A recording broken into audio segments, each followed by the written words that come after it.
ताज्या बातम्यांसाठी ABP माझाला subscribe करा आणि बेल आयकॉन प्रेस करा। भारतातील माहिती आणि तंत्रज्ञान क्षेत्रातील पितामह म्हणून परिचयाचे असलेले फकीरचंद कोहली यांचं निधन झालंय। वयाच्या 96व्या वर्षी त्यांनी अखेरचा श्वास घेतलाय।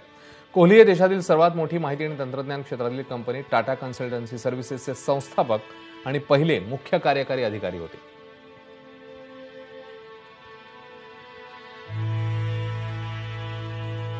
या संदर्भामध्ये काँग्रेसचे नेते पृथ्वीराज चव्हाण यांनी आपल्या भावना व्यक्त केल्यात। बघूया। Doctor FC. कोहली यांचं काल दुःखद निधन झालं।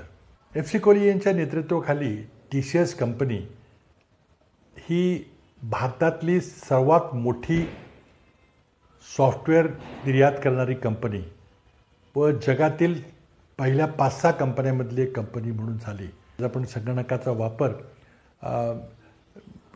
इंटरनेटच्या माध्यमातून शिक्षणाकरता करतोय, पण प्रौढ साक्षरतेकरता मात्र अजूनही ज्या अर्थानं कोहलींना अपेक्षा होती त्याप्रमाणे आपण वापर करत गेलो नाही।